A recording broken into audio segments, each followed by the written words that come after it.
बैठे हैं। बाबा ने आज सुनाया, मीठे बच्चे सबसे मीठा अक्षर बाबा है।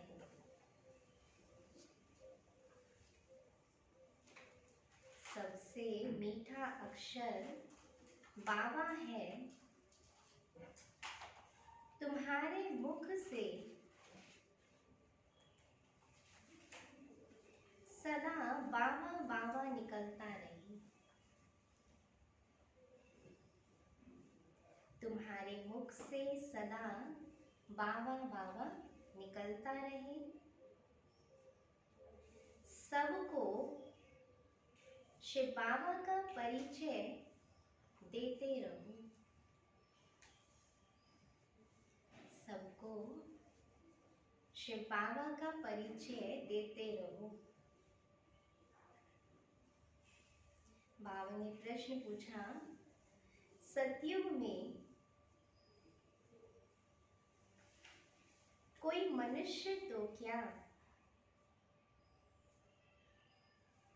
जानवर भी रोगी नहीं होते हैं। सतयुग में कोई मनुष्य तो क्या, जानवर भी रोगी नहीं होते हैं। क्यों नहीं होते हैं? विकार नहीं होता है, कोई मनुष्य दुखी नहीं होता, पशु भी दुखी नहीं होते। कोई विकार नहीं है इसलिए दुख नहीं है। और प्रकृति सतो प्रधान प्रकृति है। और देविका सतो प्रधान है तो आसपास के 5 तत्व भी सतो प्रधान है। तो जब सतो प्रधान है तो फिर विकार या रोग नहीं आ सकता। खान पान भी सही है, खान पान भी शुद्ध है, अच्छा खान पान है। और इसमें अविनाशी सर्जन की बनाई हुई दुनिया है जी, अविनाशी सर्जन की बनाई हुई दुनिया। जी प्रकृति शुद्ध होती है, पावन होती है, इसलिए दुनिया पावन निर्विकार की दुनिया तो वो बोल नहीं सकता। देखो बाबा बताते हैं, उत्तर है क्योंकि संगम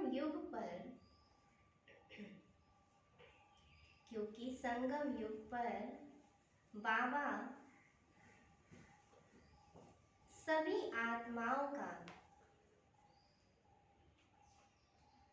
और बेहद सृष्टि का ऐसा ऑपरेशन कर देते हैं। संगम युग पर बाबा सभी आत्माओं का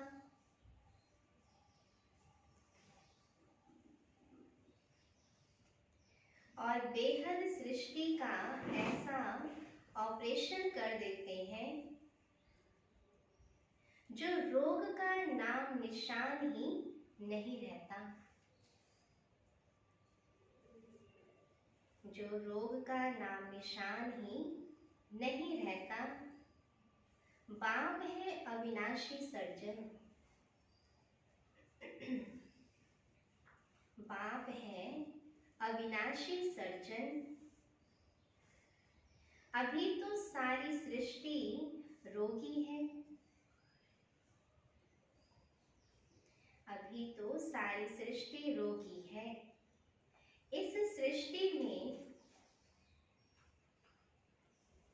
बाबा कहते, इस सृष्टि में फिर दुख का नाम निशान नहीं होगा। कौन सी सृष्टि में? सतयुग में ना, क्योंकि बाबा कहते हैं शिव बाबा अविनाशी सर्जन है, तो बाबा के द्वारा वो रची गई है सृष्टि, है ना, इसलिए वहां पर दुख का नाम निशान नहीं होगा। यहाँ के दुखों से बचने के लिए, यहाँ के दुखों से बचने के लिए बहुत बहुत बहादुर बनना है। बहुत बहुत बहादुर बनना है। गीत है आज का, तुम्हें पाके हमने जहान पा लिया है, जमी तो जमी आसमां पा लिया है। ओम शांति। बाबा कहते हैं, डबल भी कह सकते हैं, डबल ओम शांति। क्यों डबल ओम शांति? बाप और दादा की आत्मा अपना परिचय दे रही है कि मैं आत्मा शांत स्वरूप हूँ। हमारा निवास स्थान शांति धाम में है और बाबा की हम सब संतान हैं। सब आत्माएं ओम कहती हैं, वहाँ हम सब भाई भाई हैं, फिर यहाँ भाई बहन बनते हैं। बाबा कहते हैं जो परम धाम में आत्माएं शांति धाम में है तो सब भाई भाई कहलाते हैं। इस साकार सृष्टि पे आ गए तो भाई बहन कहलाते हैं। अब भाई बहन से नाता शुरू होता है तो बाप समझाते हैं कि हमारे सब बच्चे हैं, ब्रह्मा की भी तुम संतान हो, इसलिए भाई बहन ठहरे। बाप कहते हैं इस समय किसकी संतान है? साकार में तो ब्रह्मा बाबा की। तुम्हारा और कोई संबंध नहीं। प्रजापिता की संतान ब्रह्मा कुमार कुमारी है। पुरानी दुनिया को चेंज करने इस समय ही आते हैं ना। बाप ब्रह्मा द्वारा ही फिर नई सृष्टि रचते हैं। ब्रह्मा से भी तो संबंध है ना, ब्रह्मा बाबा से भी हमारा संबंध है, वे भी हमारे पिता हैं, है ना, क्योंकि शिव बाबा ने ब्रह्मा बाबा के द्वारा बच्चों को रचा है। तो युक्ति भी कितनी अच्छी है, सब ब्रह्मा कुमार कुमारी हैं। अपने को आत्मा समझ बाप को याद करना है और अपने को क्या समझना है? बाबा कहते हैं एक तो अपने को आत्मा समझ के बाबा को याद करना है और दूसरा क्या समझना है अपने आप को? और क्या समझना चाहिए? बाबा बता रहे ना कि अपने को भाई बहन समझना चाहिए, है ना, क्योंकि हम ब्रह्मा की संतान है, ब्रह्मा कुमार ब्रह्मा कुमारियां हैं।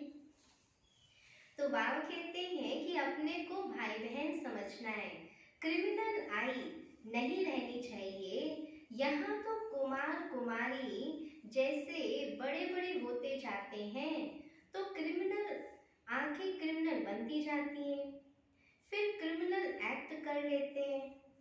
क्रिमिनल एक्ट होती है रावण राज्य में, है ना। दुनिया में देखो बाबा कहते हैं कितने क्रिमिनल हो गए हैं, है ना, क्योंकि उनको इस चीज का ज्ञान ही नहीं है कि हम आत्मा हैं।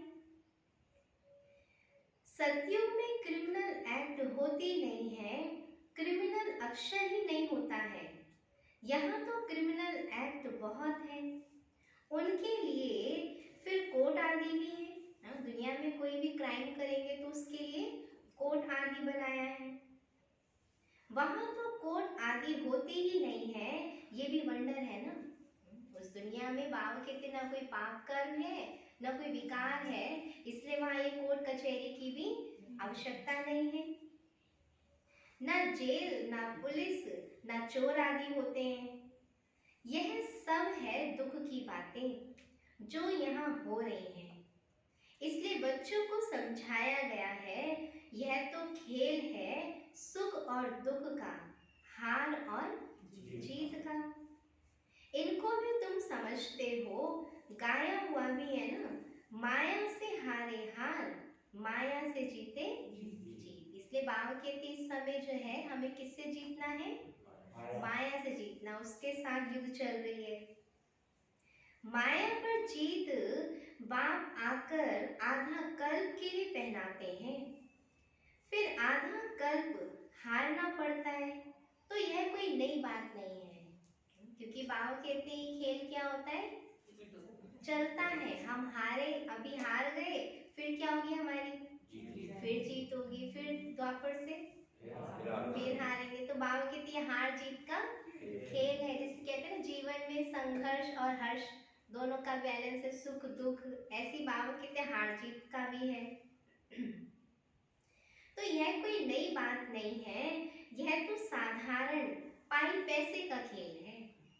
देखो बाबा कहते खेल कितने का है, 5 पैसे का खेल है। फिर तुम मुझे याद करते हो तो अपना राज्य भाग के आधा कल के लिए लेते हो। रावण राज्य में मुझे भूल जाते हो। रावण दुश्मन है, उनको हर वर्ष भारतवासी ही जलाते हैं।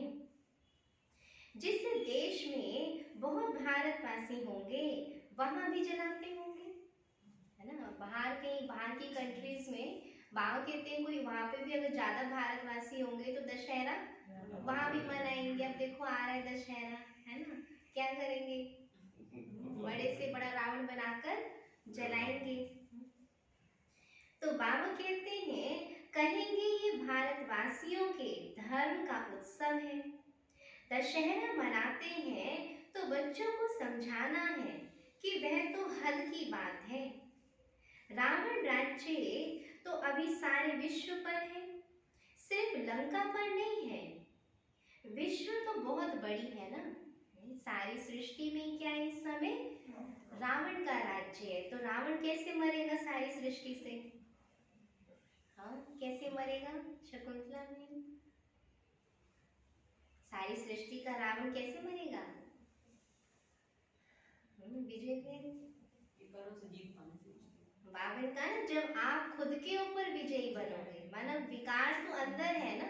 रावण तो कोई बाहर का कोई मनुष्य दुश्मन तो नहीं है, ये तो विकार है जो मनुष्य के अंदर है।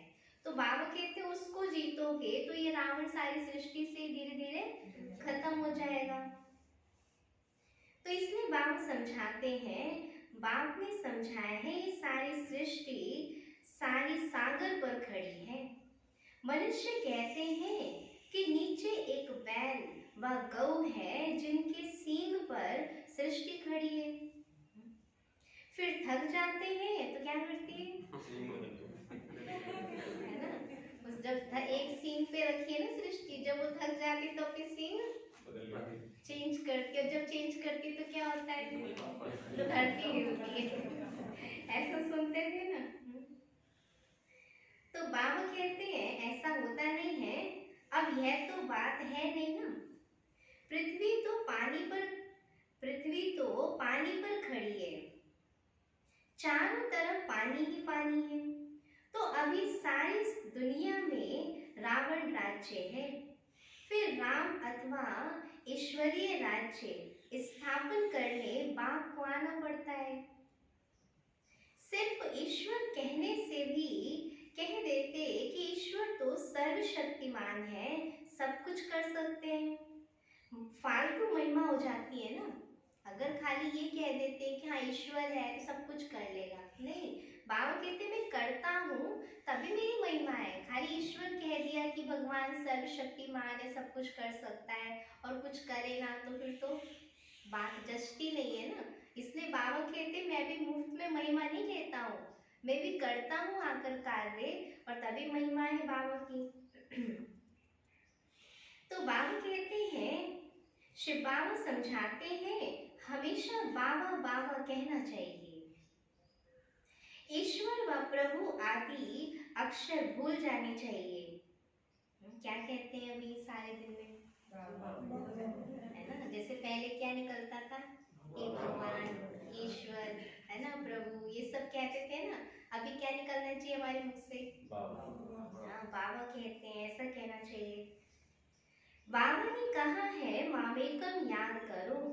प्रदर्शनी आदि में भी जब समझाते हो तो घड़ी घड़ी शिव बाबा का परिचय दो। शिव बाबा एक ही ऊंचते ऊंच है जिसको गॉड फादर कहा जाता है। मुसलमान अल्लाह कहते हैं, सुबह को 10 मिनट बैठकर कुरान का अर्थ करते हैं कि अल्लाह मियाँ ने कहा है किसको दुख नहीं देना है ना। वो समझते हैं कि अल्लाह ने ऐसा कहा कि किसी को दुख नहीं दो, तो वो भी कुरान में बैठकर ये सब चीजें पढ़ते हैं, है ना, अर्थ निकालते हैं। यह नहीं करना चाहिए। ऐसे नहीं समझते कि बाबा ने कहा है, वो क्या कहते हैं, हमारे अल्लाह मियाँ ने कहा है। बाबा अक्षर सबसे मीठा है। शिव बाबा मुख से निकलता रहे। आप सारा दिन क्या करेंगे? शिव बाबा कहते रहेंगे। हाँ। मुख तो मनुष्य का ही होगा ना, गौ का मुख थोड़ी हो सकता है। तुम हो शिव शक्तियां, तो तुम्हारे मुख कमल से ज्ञान अमृत निकलता है। तुम्हारा नाम वाला करने गौमुख दिया है ना। क्यों गौमुख दिखाया? क्योंकि बाबा कहते हैं शिव बाबा ने हमको निमित्त बनाया है ना। तो बाबा कहते हैं गौ क्यों कहा? क्योंकि गौ क्या होती है? भोली होती है ना। तो ऐसी बाबा कहते हैं मैं जिन बच्चों को माना निमित्त बनाता हूँ तो वो आत्माएं क्या है? भोली होती है ना। बाबा माताएं बहनों को बोलते हैं कि बहुत भोले होते हैं, तो बाबा उनको क्या करते हैं? सेवा के फील्ड में आगे बढ़ाते हैं। इसलिए बाबा कहते हैं वास्तव में ज्ञान मुख की बात है ना, कि इस ज्ञान की बात है कि इस मुख से जो है ज्ञान निकलता है, इसको ही अमृत कहा गया है। गंगा के लिए ऐसे नहीं कहेंगे, मुख कमल से अमृत अभी निकलता है। ज्ञान अमृत पिया तो फिर विष पी नहीं सकते। अमृत पीने से तुम देवता बनते हो। बाबा कहते हैं अब मैं आया हूँ असुरों को देवता बनाने। अभी तुम दैवी संप्रदाय बन रहे हो। संगम युग कब कैसे होता है यह भी किसको पता नहीं है। तुम जानते हो कि हम ब्रह्मा कुमार कुमारियां पुरुषोत्तम संगम युगी हैं। इस समय बाबा हम बच्चों को पुरुषोत्तम बना रहे हैं ना, तो बाबा कहते हैं इस समय जो हो पुरुषोत्तम संगम युग पर है। बाकी जो भी सब कहाँ है? सारी सृष्टि की आत्माएं सब कहाँ है? हाँ, सब कलयुगी हैं। तुम कितने थोड़े हो? देखो थोड़े बैठे हैं अभी तो है ना। बाबा कहते वैसे सृष्टि के सामने भी देखें तो बाबा के बच्चे थोड़े ही हैं। झाड़ की भी तुमको नॉलेज है। झाड़ पहले छोटा होता है फिर वृद्धि को पाता है। कितनी इन्वेंशन निकालते हैं कि बच्चे कम पैदा कैसे हो, परंतु नर चाहत कुछ और भय कुछ और की ओर। सबकी मृत्यु तो होनी ही है। बाबा कहते कितना ही देखो गवर्नमेंट कुछ भी माना प्लानिंग करती है कि जनसंख्या कम हो, लेकिन बाबा कहते जो आत्माएं जिनका पार्ट है आने का वो तो सब आएंगी ही अपने टाइम पर, है ना। लेकिन लास्ट में सभी आत्माओं को फिर घर जाना है। वे कहते हैं कि अभी फसल भी अच्छी होगी, बहुत अच्छी फसल होगी। बरसात आई क्या हो जाता है? कितना नुकसान कर देती है। नेचुरल कैलेमिटीज को तो कोई समझ ना सके, है ना। प्रकृति के ऊपर किसी का जोर नहीं चलता ना। चाहे मनुष्य कितनी कोशिश कर ले अच्छे से अच्छा अनाज बना ले, है ना, कितनी चीजें का इन्वेंशन कर ले, लेकिन प्रकृति के आगे तो कुछ नहीं कर सकता ना। एक ही झटका आया सब खत्म, है ना। तो बाबा इसलिए कहते हैं कि प्रकृति को कोई समझ ना सके। कोई बात का ठिकाना थोड़ी है, कहाँ फसल हो और बर्फ के ओले पड़ जाए तो कितना नुकसान हो पड़ता है। बारिश ना पड़ी तो भी नुकसान। इनको कुदरती आपदाएं कहा जाता है ना। ये सब क्या है? हाँ, कुदरती आपदाएं। ये तो ढेर होने वाली है। देखो आगे चलकर क्या होगा और कितना आगे चलेंगे अभी हम देख ही रहे समय अनुसार, है ना, कि देखो कैसे हर चीज जो है वो परिवर्तन होती जा रही है। तो बाबा कहते हैं ये तो ढेर होने वाली है। इनसे बचने के लिए तो बहुत बहादुर होना चाहिए। परिस्थितियां तो आएंगी ही, प्रकृति के द्वारा आएंगी, मनुष्य आत्माओं के द्वारा आएंगी, है ना, शरीर के द्वारा भी आएंगी। लेकिन बाबा कहते हैं इन सब परिस्थितियों का सामना करने के लिए क्या करना पड़ेगा? बहादुर बनना पड़ेगा, है ना। अपनी स्थिति को अच्छा बनाना पड़ेगा। कोई का ऑपरेशन होता है तो कई तो वह भी देख नहीं सकते, है ना। कई देखो थोड़ा खून देखते हैं बस क्या हो जाते हैं, बेहोश हो जाते हैं, मतलब दिल कच्चा है ना, तो इतना देख नहीं पाते हैं, देखते ही अनकॉन्शियस हो जाते हैं। अभी तो क्या होना है, हाँ, किसी एक का ऑपरेशन बाबा कहते देख नहीं सकते हो, अभी तो सारी सृष्टि का, इस सारी छीछी सृष्टि का ऑपरेशन होना है ना, तो इसको देखने के लिए क्या चाहिए, बहुत हिम्मत चाहिए।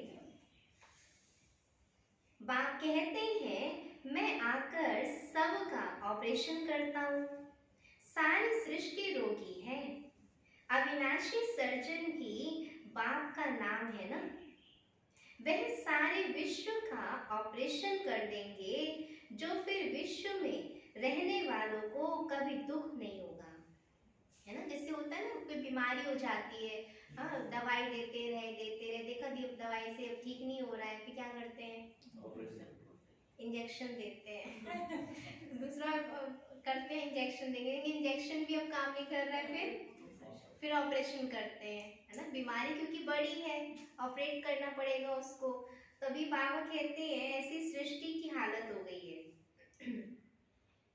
तो कितना बड़ा सर्जन है, आत्माओं का भी ऑपरेशन, तो बेहद सृष्टि का भी ऑपरेशन करने वाला है।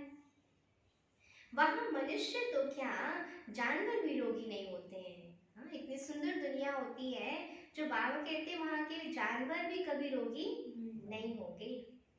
बाप समझाते हैं मेरा और बच्चों का क्या पार्ट है, इसको कहते हैं रचना के आदि मध्य अंत का ज्ञान, जो तुम ही ले रहे हो।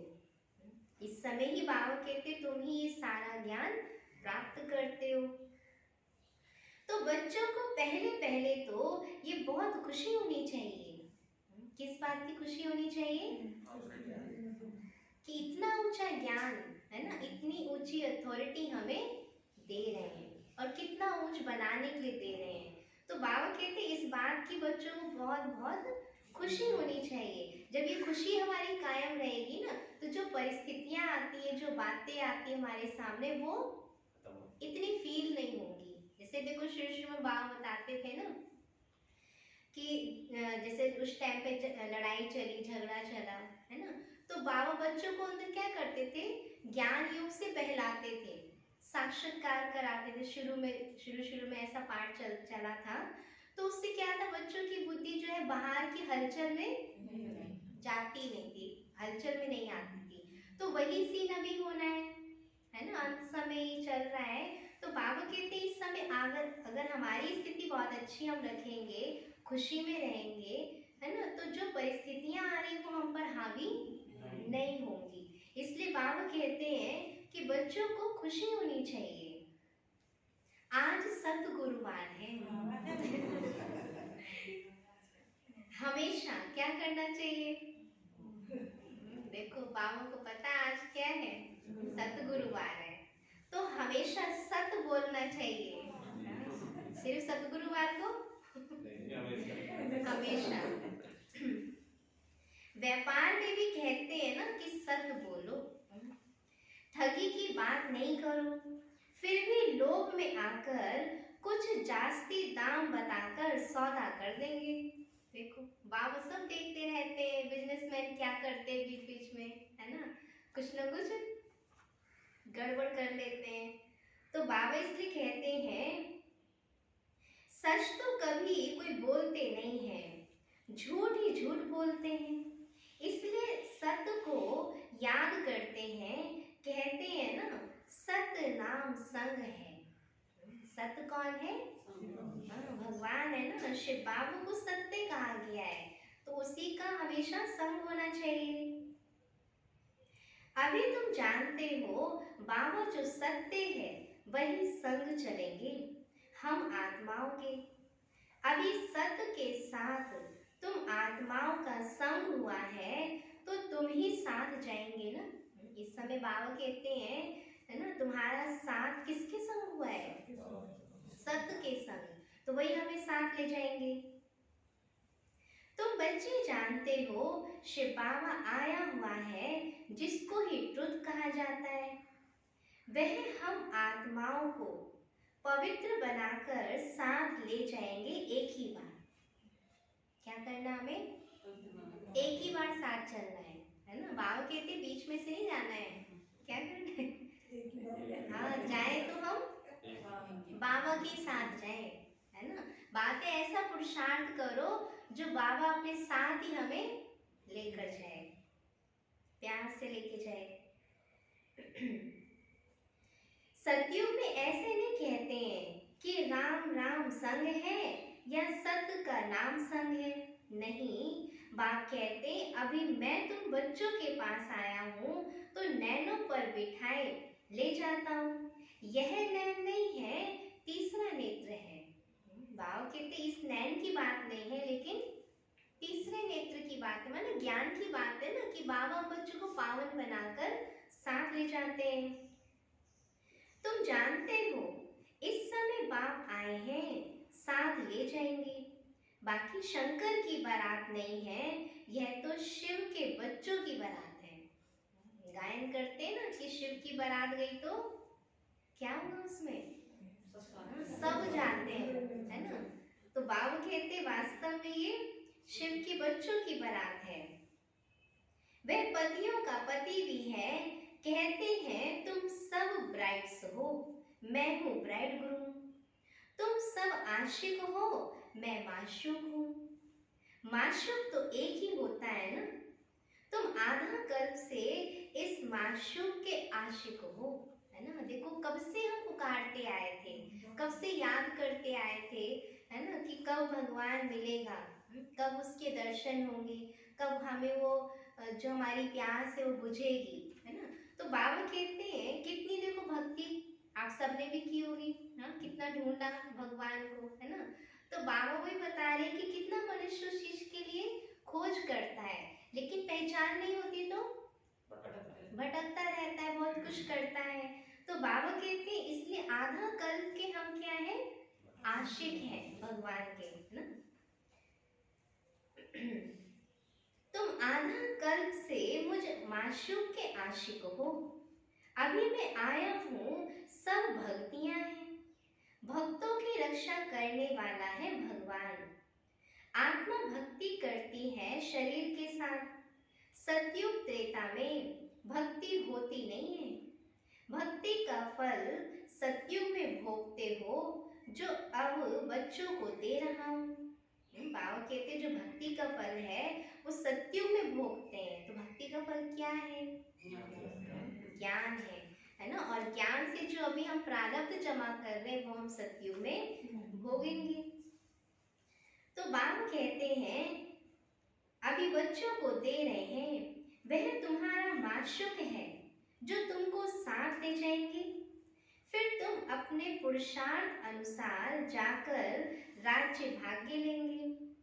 ये कहाँ भी लिखा नहीं है। कहते हैं शंकर ने पार्वती को अमर कथा सुनाई, तो तुम सब पार्वतियां भी हो, है ना। इस समय हम अमर कथा सुन रहे हैं। मैं हूँ कथा सुनाने वाला अमरनाथ। अमरनाथ एक को ही कहा जाता है। ऊंचते ऊंच बाप है ना, तो शिव बाबा को अमरनाथ भी कहा गया है, क्योंकि वो हमें क्या करते हैं? अमर बनाते हैं, अमर कथा सुना रहे हैं। उनको तो अपनी देह नहीं है। कहते हैं कि मैं अमरनाथ तुम बच्चों को अमर कथा सुनाता हूँ। शंकर पार्वती यहाँ कहाँ से आए? वह तो है ही सूक्ष्म वतन में, जहाँ सूर्य चांद की भी रोशनी नहीं रहती है ना। दिखाया ना, बाबा कहते शंकर को कहाँ दिखाते हैं? सूक्ष्म वतन में। तो बाबा कहते हैं सूक्ष्म वतन में तो कुछ है ही ना, दुनिया तो है नहीं, तो कथा कहाँ सुनेंगे हम? इस समय सुनते हैं ना कथा, क्योंकि यहाँ हमें जरूरत है। तो बाबा कहते यहाँ ही शिव बाबा आकर हम बच्चों को अमर कथा सुना रहे हैं। सत्य बाप अभी तुमको सत्य कथा सुनाते हैं। बाप बिगर सच्ची कथा कोई सुना न सके। यह भी समझते हो कि विनाश होने में टाइम लगता है। कितनी बड़ी दुनिया है ना, इतनी बड़ी दुनिया का सफाया होने में टाइम तो लगेगा ना। कितने ढेर मकान आदि गिरकर खत्म होंगे। अर्थक्वेक में कितना नुकसान हो जाता है। बाबा कहते देखो कितनी कहीं पर कुछ भी नेचुरल कैलेमिटीज हो जाती हैं तो कितना नुकसान हो पड़ता है। मनुष्य की आज जो एक रहता है संकल्प रहता है कि अच्छे से जीवन जिए, है ना, पता नहीं चलता अचानक कुछ भी हो जाता है। तो बाबा कहते हैं कितना नुकसान हो जाता है, कितने मरते हैं। बाकी तुम्हारा छोटा झाड़ होगा, देहली परिस्तान बन जाएगी। पहले से हम कहाँ बैठे हैं? परिस्तान में बैठे नहीं, अभी तो परिस्तान नहीं है। अभी तो ये क्या बन रही है? अभी तो ये बाबा कहते हैं ना कब्रिस्तान है ये, है ना, क्योंकि अभी क्या होना है, कब्र दाखिल होना है ना। उसके बाद जब सब कुछ अच्छा हो जाएगा तब फिर ये परिस्तान कहलाएगी। एक ही परिस्तान में लक्ष्मी नारायण का राज्य चलता है। कितने बड़े बड़े महल बनते होंगे, बेहद की जागीर मिलती है ना। तो देख लो कितना बड़ा हमें महल चाहिए, है ना। वो सब यहाँ से हमें क्या करना है, सारी मटेरियल जो है वो कहाँ से भेजेंगे। देखो बाबा बना रहा है हमारे लिए, तो मटेरियल कहाँ से भेजेंगे? हाँ, संगम युग से तो ट्रांसफर करेंगे ना। जैसे वो सुनाते हैं ना दीदी, कई बार कहानी सुनाते हो माता का मिसाल बताते हैं, हाँ, कि उन्होंने जितना भेजा उतना ही मिला, मतलब उतना ही बन पाया महल, है ना, छोटा सा कमरा जितने ही महल बन पाया। तो बाबा भी क्या बता रहे हैं कि संगम युग में हमें क्या करना है, सारी मटेरियल भेजना है, हाँ, सतयुग की तरफ ट्रांसफर करना है ना। तो वो सब क्या होगा, फिर हमारा बड़े से बड़ा महल बन पाएगा। तो बाबा कहते हैं इसलिए कितनी बड़ी बेहद की जागीर मिलती है, तुमको कुछ खर्चा भी नहीं करना पड़ता है। बाबा तो कहते हैं इनकी यानी ब्रह्मा बाबा की लाइफ में ही कितना सस्ता अनाज था, तो सतयुग में कितना सस्ता होगा। दिल्ली जितने तो एक एक के घर और जमीन आदि होगी। और देख लो दिल्ली कितनी बड़ी है, फिर तो घर के अंदर घूमने के लिए वाहन चाहिए। तो बाबा कहते इतने बड़े बड़े घर होंगे, जमीन आदि होगी, मीठी नदियों पर तुम्हारा राज्य चलेगा, एक एक को क्या नहीं होगा। कितना बाबा कहते सब कितने धनवान होंगे। आप देखो लक्ष्मी नारायण को देखने से लगता है ना कि उनके पास कितना अथाह है हर चीज।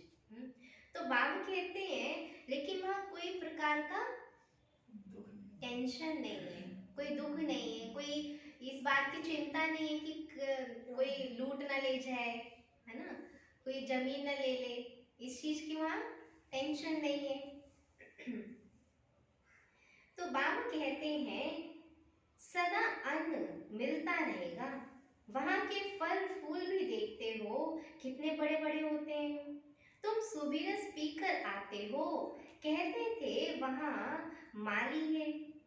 अब माली तो जरूर वैकुंठ में अथवा नदी किनारे होगा। कई बच्चे अनुभव करते थे ना कि बाबा ने इसे सूक्ष्म वतन में सुबीरस पिलाया, माना फलों का रस जो है वो अनुभव कराया। तो बाबा कहते हैं अब सूक्ष्म वतन में तो ना पेड़ है ना फल है, वहां कहाँ से जूस पिएंगे, है ना। तो ये बात तो कहाँ की है, वास्तव में वैकुंठ की है, सतयुग की है ना। तो बाबा अनुभव कराते हैं कि वहां ऐसा ऐसा होगा, वहां कितने थोड़े होंगे, कहाँ अभी इतने करोड़ और कहाँ 9 लाख होंगे, और सब कुछ तुम्हारा होगा। बाप ऐसे राजाई देते हैं जो हमसे कोई छीन ना सके। आसमान धरती आदि सबके मालिक तुम रहते हो। देखो बाबा कहते हैं बाबा हम बच्चों को सारी धरती, सारा आकाश के बाबा कहते तुम ही मालिक हो। अभी तो एक टुकड़े के पीछे भी बहुत प्रॉब्लम हो जाती है। गीत भी बच्चों ने सुना ना, क्या गीत था? कितना अच्छा गीत था, तुम्हें पाके हमने जहां पा लिया है, जमी तो जमी आसमां पा लिया है। तो बाबा कहते हैं ऐसे ऐसे गीत 6-8 हैं जो सुनने से ही खुशी का पारा चढ़ जाता है। ऐसे ऐसे अच्छे अच्छे गीत हैं, बाबा कहते सुनने चाहिए, खुशी होती है। देखो अवस्था में कुछ गड़बड़ है तो गीत बजा लो, करते हैं ऐसा? हाँ? देखो कितनी अच्छी युक्ति, बाबा ये भी युक्ति बता रहे हैं। हाँ, कि आप क्या करो, गीत सुनो, लेकिन गीत भी अच्छे होने चाहिए। जैसे आजकल दुनिया में देखो क्या करते हैं, गम हो जाए तो गम के गीत सुनने लग जाते हैं ना, लेकिन वो तो सब अच्छे नहीं होते। लेकिन बाबा बच्चों को क्या कहते हैं, ऐसे गीत सुनो जिसमें उमंग आता है, जिसमें बाबा के प्रति, भगवान के प्रति प्यार आए हमें, है ना, उनकी प्राप्तियों का अनुभव हम कर सके। तो उस चीज का अनुभव करने के लिए बाबा कहते ऐसे ऐसे गीत सुनना चाहिए। तो ये गीत बजा लो, ये है खुशी के गीत। तुम तो अर्थ भी जानते हो, बाबा बहुत युक्तियां बतलाते हैं अपने को हर्षित मुख बनाने की। बाबा को लिखते हैं, बाबा इतनी खुशी नहीं रहती है। कई बच्चे अपना हालचाल लिखते हैं। माया के तूफान आते हैं तो बाबा कहते हैं, क्या कहेंगे बाबा? हाँ, बच्चे बाबू कहते हैं बाबा इतनी खुशी नहीं रहती हमें। भाई जी क्या कहेंगे फिर बाबा? अतुल भाई जी खुशी रहती है। नहीं, बाबा को बच्चे कहते हैं ना कि बाबा इतनी खुशी नहीं रहती है हमें, हाँ, माया आ जाती है। तो बाबा क्या कहते होंगे? हाँ? बाबा तो कहते अरे माया के तूफान तो आएंगे ही, है ना। अब देखो कोई कहे हम बहुत पहलवान है, बहुत बलवान है, हाँ, और सामना करने वाला कोई हो ही ना, तो कैसे हमारी बलवानी नजर आएगी? हाँ, इसलिए बाबा कहते माया तो आएगी ही ना, पेपर तो लेगी। तुम बाजा बजा लो उस टाइम क्या करो तुम? उस समय गीत बजा लो, है ना। देखो कितना अच्छा लगता है जब मन में कोई टेंशन हो, कोई प्रॉब्लम चल रही हो, उस समय आप अच्छे गीत सुनो तो उससे क्या होगा, मन अच्छा हो जाएगा, है ना। बाबा युक्तियां बताते हैं ना कैसे अपने आप को खुशी में रख सकते हैं। खुशी के लिए बड़े बड़े मंदिरों में भी फाटक पर बाजा बजता रहता है। बॉम्बे में माधव बाग में लक्ष्मी नारायण के मंदिर के फाटक पर भी बाजा बजता रहता है। बाबा भी कहाँ के मंदिर देखते हैं बाबा कह रहे माधव बाग है बॉम्बे में, है ना, वहां पे भी देखो गीत बजता है। तुमको कहते हैं ये फिल्मी रिकॉर्ड्स क्यों बजाते हो, तो उनको क्या पता कि यह भी ड्रामा अनुसार काम में आने की चीजें हैं, है ना। शुरू में तो गीत बाबा के लिए बने थे ना, तो इस तरह के देखो जो गीत है साकार मुरली के आप सुनते हैं और भी गीत, तो उनमें माना एक अर्थ छुपा हुआ है ना। उसको सुनने से पता चलता है कि उसका क्या अर्थ है। अब दुनिया में तो दुनिया के हिसाब से सुनते हैं, तो बाबा समझाते हैं इनका अर्थ तो तुम बच्चे ही समझते हो, ये सुनने से भी खुशी में आ जाएंगे, परंतु बच्चे भूल जाते हैं। घर में किसको गमी होती है तो भी गीत सुनकर बड़े खुश होंगे। ये बहुत ही वैल्यूएबल चीज है।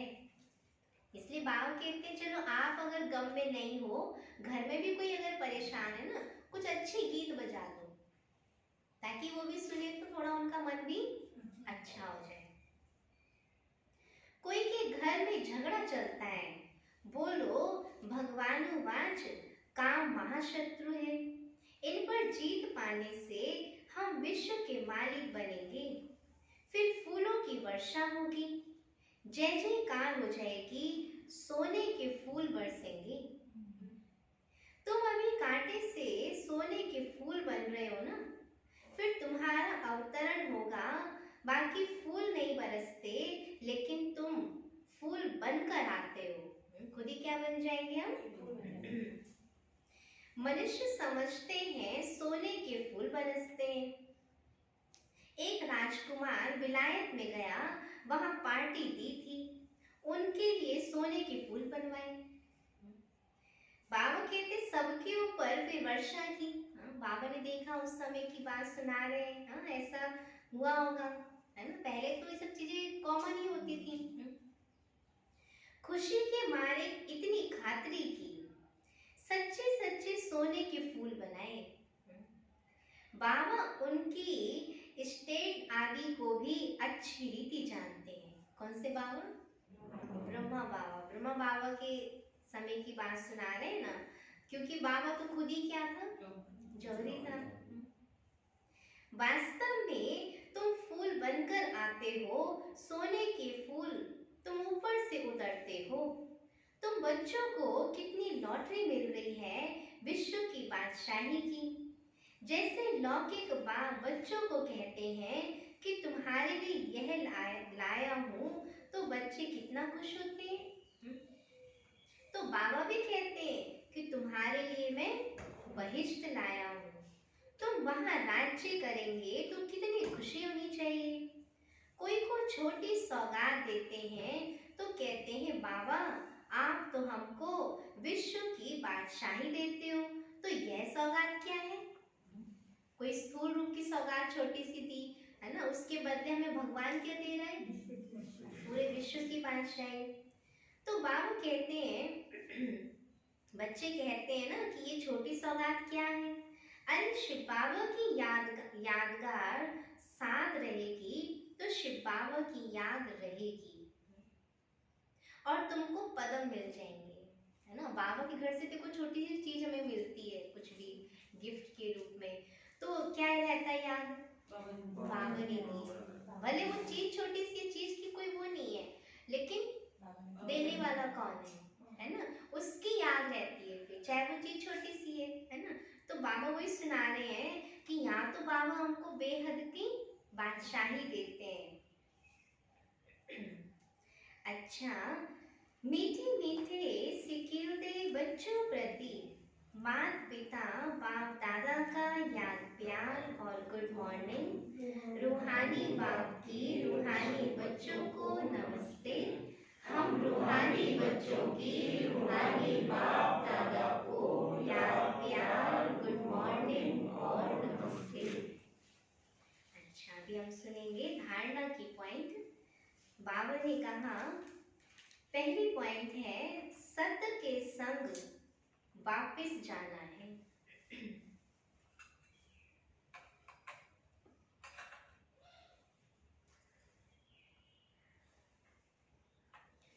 सत्य के संग वापस जाना है, इसलिए सदा सच्चा होकर रहना है। इसलिए सदा सच्चा होकर रहना है, कभी भी झूठ नहीं बोलना है। कभी भी झूठ नहीं बोलना है। दूसरी पॉइंट है, हम ब्रह्मा बाबा के बच्चे आपस में भाई बहन हैं। हम ब्रह्मा बाबा के बच्चे आपस में भाई बहन हैं, इसलिए कोई भी क्रिमिनल एक्ट नहीं करनी है। इसलिए कोई भी क्रिमिनल एक्ट नहीं करनी है। भाई भाई और भाई बहन के सिवाय और किसी संबंध का भान ना रहे। भाई भाई और भाई बहन के सिवाय और किसी संबंध का भान ना रहे। वरदान है आज का, लोक पसंद सभा की टिकट बुक करने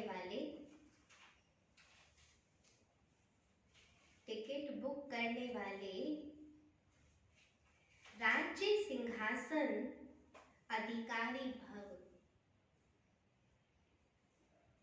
राज्य सिंहासन अधिकारी भव। बाबा ने इसका विस्तार बताया। कोई भी संकल्प या विचार करते हो तो पहले चेक करो कि यह विचार व संकल्प बाप पसंद है। कोई भी हम विचार करते हैं तो उसको क्या करो, बाबा के साथ टैली करना है ना। देखना है कि बाबा को ये पसंद है। जो बाप पसंद है वह लोक पसंद स्वतः बन जाता है। यदि किसी भी संकल्प में स्वार्थ है तो मन पसंद कहेंगे, और विश्व कल्याण अर्थ है तो लोक पसंद व प्रभु पसंद कहेंगे।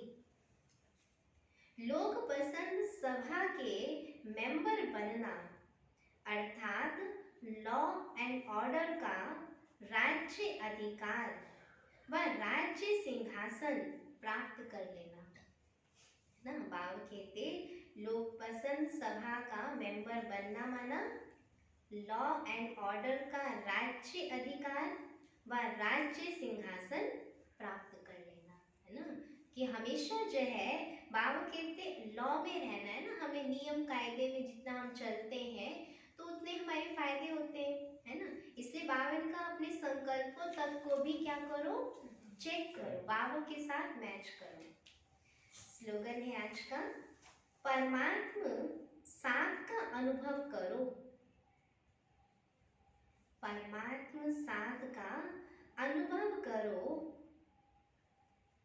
तो सब कुछ सहज अनुभव करते हुए सेफ रहेंगे।